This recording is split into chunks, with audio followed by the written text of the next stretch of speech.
अगर मैं आपसे कहूं कि दुनिया के सबसे अमीर लोग पैसे के लिए सबसे कम काम करते हैं, लेकिन उनका पैसा उनके लिए दिन रात काम करता है, तो क्या आप यकीन करेंगे? जरा सोचिए, दो लोग एक जैसी नौकरी करते हैं, दोनों की सैलरी भी एक जैसी है, लेकिन 20 साल बाद एक इंसान अब भी हर महीने सैलरी का इंतजार कर रहा है, जबकि दूसरा फाइनेंशियल फ्रीडम के करीब पहुंच चुका है। आखिर ऐसा क्यों हुआ? क्या उसकी इनकम ज्यादा थी?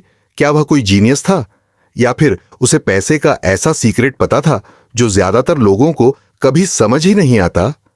आज की इस ऑडियो बुक में हम जानेंगे कि अमीर लोग अपना पैसा कहां लगाते हैं, एसआईपी और म्यूचुअल फंड कैसे काम करते हैं, और कंपाउंडिंग को दुनिया की सबसे शक्तिशाली फाइनेंशियल फोर्स क्यों कहा जाता है।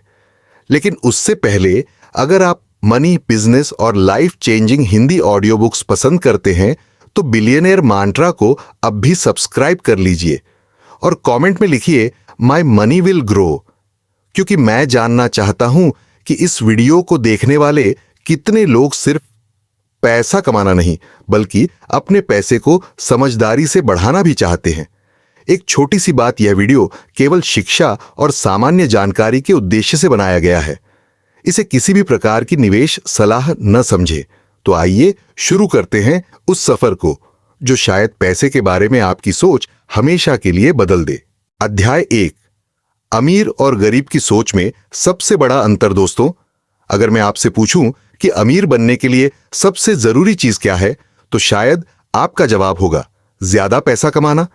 लेकिन क्या सच में सिर्फ ज्यादा कमाने से कोई अमीर बन जाता है?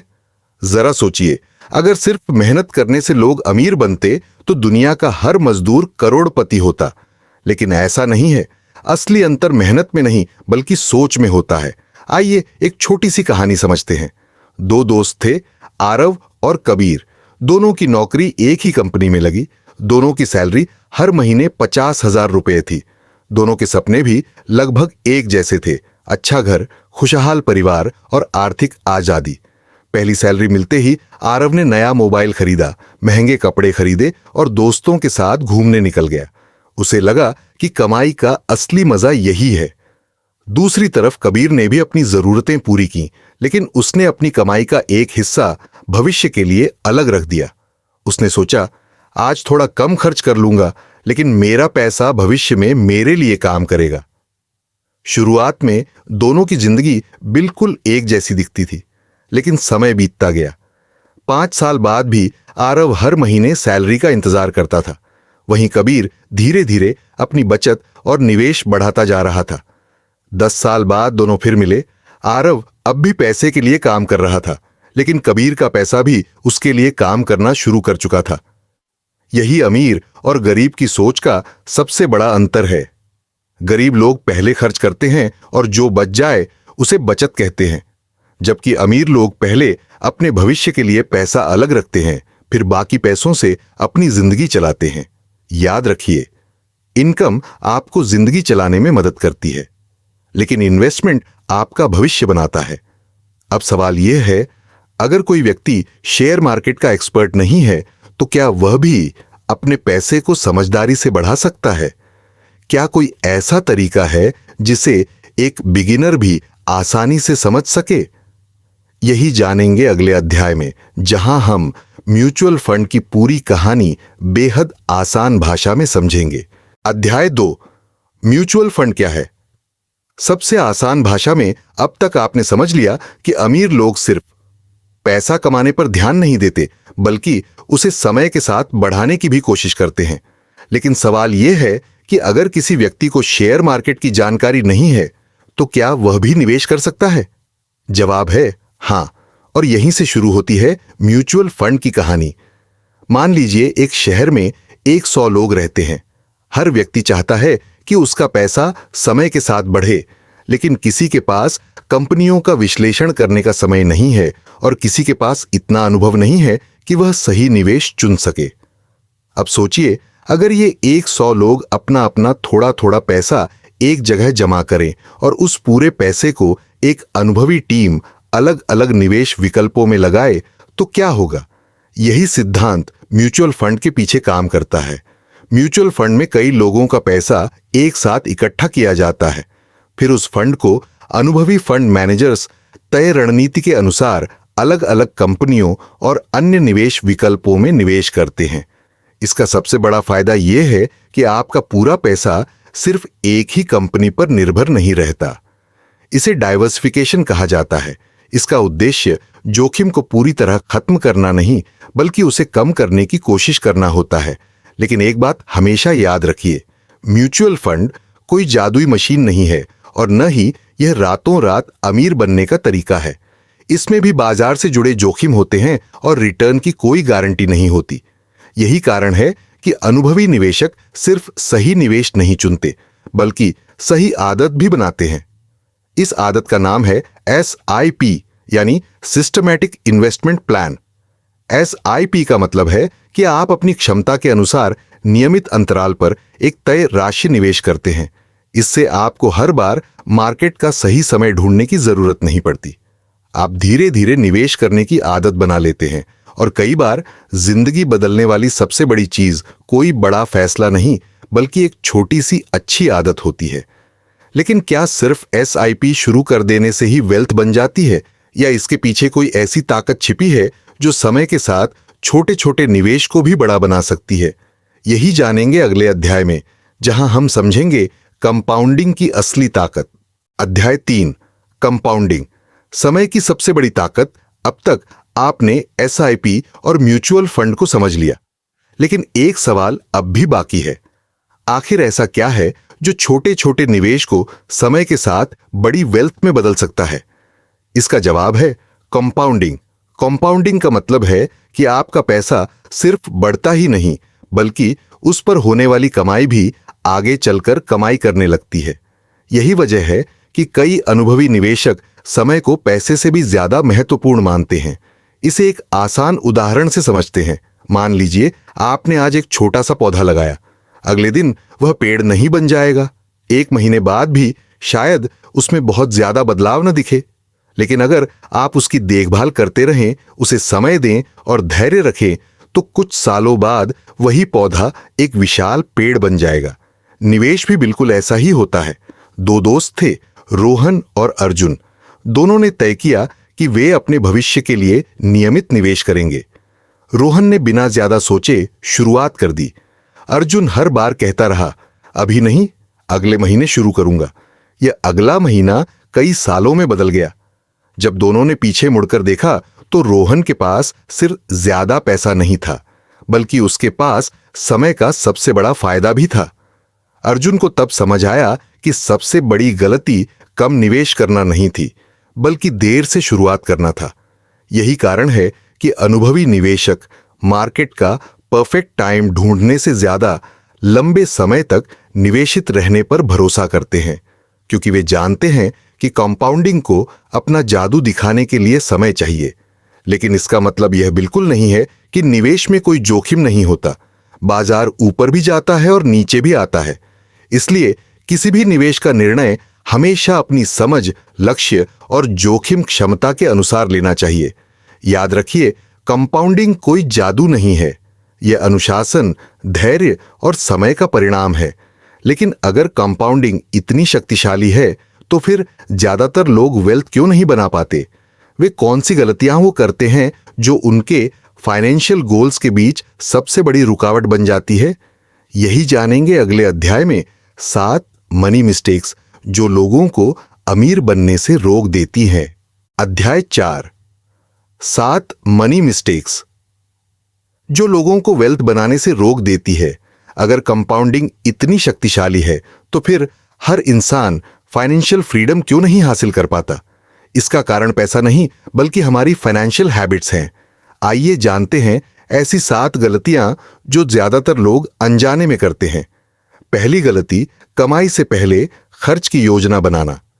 जैसे ही सैलरी आती है, लोग पहले शॉपिंग, EMI, रेस्टोरेंट्स और बाकी खर्चों के बारे में सोचते हैं। महीने के अंत में अगर कुछ बच जाए तो उसे बचत कहते हैं, लेकिन अक्सर कुछ बचता ही नहीं। सफल लोग इसका उल्टा करते हैं। वे सबसे पहले अपने भविष्य के लिए पैसा अलग रखते हैं, फिर बाकी पैसों से अपना जीवन चलाते हैं। दूसरी गलती, निवेश शुरू करने में देर करना। बहुत से लोग कहते हैं अभी मेरी इनकम कम है, बाद में निवेश करूंगा। लेकिन सच ये है कि निवेश में सबसे बड़ी ताकत बड़ी रकम नहीं बल्कि समय होता है। जितनी जल्दी शुरुआत होगी उतना अधिक समय आपके पक्ष में काम कर सकता है। तीसरी गलती, जल्दी अमीर बनने की चाह। आजकल लोग ऐसे तरीके ढूंढते हैं जो कम समय में ज्यादा पैसा बना दें, लेकिन वास्तविकता यह है कि वेल्थ धीरे धीरे बनती है। धैर्य के बिना निवेश करना अक्सर गलत फैसलों की ओर ले जाता है। चौथी गलती, हर अफवाह पर भरोसा करना। कई लोग बिना समझे किसी दोस्त, सोशल मीडिया या वायरल वीडियो की बात मानकर निवेश कर देते हैं। समझदारी इसी में है कि किसी भी निर्णय से पहले खुद जानकारी लें और अपनी जरूरतों के अनुसार सोचें। पांचवीं गलती, मार्केट गिरते ही घबरा जाना। बाजार में उतार चढ़ाव सामान्य है, लेकिन कई लोग गिरावट देखते ही जल्दबाजी में फैसले लेने लगते हैं। अनुभवी निवेशक जानते हैं कि हर गिरावट स्थायी नहीं होती और वे भावनाओं के बजाय अपनी योजना पर टिके रहते हैं। छठी गलती, सीखना बंद कर देना। पैसे की दुनिया लगातार बदलती रहती है। जो लोग नई जानकारी सीखते रहते हैं वे समय के साथ बेहतर निर्णय लेने की क्षमता विकसित करते हैं। सातवीं और सबसे बड़ी गलती, कोई फाइनेंशियल गोल न होना। अगर आपको यह नहीं पता कि आप किस लक्ष्य के लिए बचत या निवेश कर रहे हैं तो लंबे समय तक अनुशासन बनाए रखना मुश्किल हो जाता है। स्पष्ट लक्ष्य आपको सही दिशा और निरंतरता दोनों देते हैं। याद रखिए, वेल्थ सिर्फ अच्छी इनकम से नहीं बनती। वेल्थ अच्छी आदतों, सही फैसलों और लंबे समय तक अनुशासन बनाए रखने से बनती है। लेकिन अब सबसे बड़ा सवाल, अगर आपको आज से शुरुआत करनी हो तो पहला कदम क्या होना चाहिए? एक साधारण इंसान अपने फाइनेंशियल फ्यूचर को बेहतर बनाने की शुरुआत कैसे कर सकता है, यही जानेंगे अगले अध्याय में। फाइनेंशियल फ्रीडम की शुरुआत आज से कैसे करें? अध्याय 5, फाइनेंशियल फ्रीडम की शुरुआत आज से कैसे करें? अब तक हमने समझा कि वेल्थ सिर्फ ज्यादा कमाने से नहीं बनती। सही आदतें, अनुशासन और समय ही किसी भी फाइनेंशियल जर्नी की सबसे बड़ी ताकत है। लेकिन अब सबसे महत्वपूर्ण सवाल है, अगर आज से शुरुआत करनी हो तो पहला कदम क्या होना चाहिए? सबसे पहले आपको यह समझना होगा कि फाइनेंशियल फ्रीडम एक मंजिल नहीं बल्कि एक लंबा सफर है। यह एक दिन, एक महीने या एक साल में हासिल नहीं होती। यह छोटे छोटे सही फैसलों का परिणाम होती है। पहला कदम है अपनी इनकम और एक्सपेंसेस को समझना। बहुत से लोग यह तो जानते हैं कि वे कितना कमाते हैं, लेकिन यह नहीं जानते कि उनका पैसा हर महीने कहां खर्च हो रहा है। जब तक आपको अपने पैसों का रास्ता नहीं पता होगा, तब तक उसे सही दिशा देना भी मुश्किल होगा। दूसरा कदम है खुद को पहले पे करना। इसका मतलब यह नहीं कि आप अपनी जरूरतें छोड़ दें। इसका मतलब सिर्फ इतना है कि हर महीने अपनी कमाई का एक हिस्सा भविष्य के लिए अलग रखें और उसे अपने किसी भी अन्य खर्च जितनी ही प्राथमिकता दें। तीसरा कदम है इमरजेंसी फंड बनाना। जीवन हमेशा हमारी योजना के अनुसार नहीं चलता। अचानक आने वाले खर्चों के लिए तैयारी होना मानसिक और आर्थिक दोनों तरह से मददगार होता है। चौथा कदम है सीखते रहना। पैसे की दुनिया बदलती रहती है, इसलिए किताबें पढ़िए, भरोसेमंद स्रोतों से जानकारी लीजिए और किसी भी निवेश का निर्णय समझदारी से लीजिए। पांचवां कदम है धैर्य रखना। आज की दुनिया में हर कोई जल्दी परिणाम चाहता है, लेकिन वेल्थ धीरे धीरे बनती है। समय और अनुशासन दोनों साथ हों तो छोटे कदम भी बड़े बदलाव ला सकते हैं। याद रखिए, फाइनेंशियल फ्रीडम का मतलब सिर्फ बहुत अमीर होना नहीं है। इसका मतलब है अपने पैसों को लेकर समझदारी से फैसले लेना, अनावश्यक तनाव कम करना और अपने भविष्य के लिए तैयार रहना। आज का एक छोटा फैसला आने वाले कई वर्षों पर असर डाल सकता है। लेकिन अभी एक आखिरी सवाल बाकी है। अगर अमीर लोगों के कुछ ऐसे नियम हों जिन्हें लगभग हर सफल इन्वेस्टर और बिजनेसमैन अपनाता हो, तो क्या उन्हें जानना आपके लिए फायदेमंद होगा? आइए अगले अध्याय में जानते हैं रिच पीपल के साथ मनी रूल्स। अध्याय 6, रिच पीपल के साथ मनी रूल्स। दोस्तों, अब तक आपने समझ लिया कि वेल्थ सिर्फ ज्यादा कमाने से नहीं बनती। असली फर्क उन आदतों से पड़ता है जिन्हें अमीर लोग सालों तक लगातार अपनाते हैं। आइए जानते हैं ऐसे 7 मनी रूल्स जो लगभग हर सफल इन्वेस्टर और एंटरप्रेन्योर की सोच में किसी न किसी रूप में दिखाई देते हैं। रूल 1, पहले खुद को पे करो। ज्यादातर लोग पहले खर्च करते हैं और जो बच जाए उसे बचत कहते हैं, लेकिन सफल लोग सबसे पहले अपने भविष्य के लिए पैसा अलग रखते हैं। उनके लिए सेविंग और इन्वेस्टिंग कोई बची हुई रकम नहीं, बल्कि पहली प्राथमिकता होती है। रूल 2, पैसा बेकार मत बैठने दो। अगर पैसा सिर्फ बैंक खाते में पड़ा रहे और उसका कोई उद्देश्य न हो तो वह आपके लिए काम नहीं कर रहा। अमीर लोग अपने फाइनेंशियल गोल्स के अनुसार अपने पैसों का सोच समझकर उपयोग करने की कोशिश करते हैं। उनका लक्ष्य होता है कि पैसा समय के साथ उनकी योजनाओं का हिस्सा बने। रूल 3, हमेशा सीखते रहो। दुनिया बदल रही है। नई टेक्नोलॉजी, नए बिजनेस मॉडल्स और नए फाइनेंशियल प्रोडक्ट्स लगातार आते रहते हैं, इसलिए सफल लोग सीखना कभी बंद नहीं करते। नॉलेज को वे सबसे अच्छा इन्वेस्टमेंट मानते हैं। रूल 4, लॉन्ग टर्म सोच विकसित करो। आज का दौर इंस्टेंट रिजल्ट्स का है, लेकिन वेल्थ बनाने वाले लोग वर्षों में सोचते हैं, दिनों में नहीं। वे जानते हैं कि समय, अनुशासन और धैर्य मिलकर बड़े परिणाम दे सकते हैं। रूल 5, अपनी इनकम बढ़ाने पर भी काम करो। सिर्फ खर्च कम करना ही काफी नहीं होता। अपनी स्किल्स बेहतर बनाना, नई चीजें सीखना और इनकम बढ़ाने के अवसर तलाशना भी उतना ही महत्वपूर्ण है। रूल 6, भावनाओं से नहीं, योजना से निर्णय लो। डर और लालच अक्सर गलत फैसले करवाते हैं। सफल लोग कोशिश करते हैं कि बड़े फाइनेंशियल डिसीजंस सोच समझकर और पहले से तय योजना के अनुसार लें। रूल 7, वेल्थ का असली उद्देश्य समझो। वेल्थ का मतलब सिर्फ महंगी कार या बड़ा घर नहीं है। असली वेल्थ वह है जो आपको बेहतर विकल्प चुनने की आजादी दे, अपने परिवार की जिम्मेदारियां निभाने में मदद करे और भविष्य को लेकर आत्मविश्वास दे। याद रखिए, अमीर लोग कोई अलग ग्रह से नहीं आते, वे भी छोटे कदमों से शुरुआत करते हैं। फर्क सिर्फ इतना होता है कि वे सही आदतों को लंबे समय तक निभाते हैं। लेकिन अब आखिरी सवाल, अगर आपको आज इस ऑडियो बुक से सिर्फ एक सीख लेकर जाना हो तो वह क्या होनी चाहिए? आइए अंतिम अध्याय में पूरी कहानी का सबसे महत्वपूर्ण संदेश समझते हैं। अध्याय 7, सबसे बड़ा मनी सीक्रेट। पैसा आपके लिए कैसे काम करता है? अगर आपने इस पूरी ऑडियो बुक में कही गई हर बात ध्यान से सुनी है तो अब आपको समझ आ गया होगा कि वेल्थ बनाना किसी एक बड़े फैसले का परिणाम नहीं होता। ये छोटे छोटे सही फैसलों का नतीजा होता है जिन्हें सालों तक लगातार दोहराया जाता है। अमीर लोग कोई जादुई फॉर्मूला इस्तेमाल नहीं करते, वे बस एक ऐसी आदत बना लेते हैं जिसे ज्यादातर लोग नजरअंदाज कर देते हैं। वे अपने पैसों को बिना उद्देश्य के खर्च नहीं करते, बल्कि हर रुपए को एक जिम्मेदारी देते हैं। वे जानते हैं कि हर कमाया हुआ रुपया 2 रास्तों पर जा सकता है। पहला, आज की खुशी के लिए खर्च हो सकता है। दूसरा, भविष्य की आजादी बनाने के लिए काम कर सकता है। यही कारण है कि वे हर फाइनेंशियल डिसीजन से पहले खुद से एक सवाल पूछते हैं, क्या यह फैसला मेरे भविष्य को बेहतर बनाएगा? याद रखिए, वेल्थ की शुरुआत बड़ी इनकम से नहीं होती, वेल्थ की शुरुआत सही सोच से होती है। अगर आपकी इनकम आज कम है तो इसका मतलब यह नहीं कि आपका भविष्य भी छोटा होगा, लेकिन अगर आपकी फाइनेंशियल हैबिट्स गलत हैं तो बड़ी इनकम भी लंबे समय तक आपके पास नहीं टिक पाएगी। इसलिए आज से एक छोटा सा संकल्प लीजिए, अपनी इनकम का एक हिस्सा अपने भविष्य के लिए अलग रखिए। लगातार सीखते रहिए, भावनाओं के बजाय जानकारी के आधार पर फैसले लीजिए और सबसे महत्वपूर्ण, समय को अपना सबसे बड़ा पार्टनर बनने दीजिए, क्योंकि समय और अनुशासन मिलकर वह कर सकते हैं जो सिर्फ बड़ी इनकम भी नहीं कर सकती।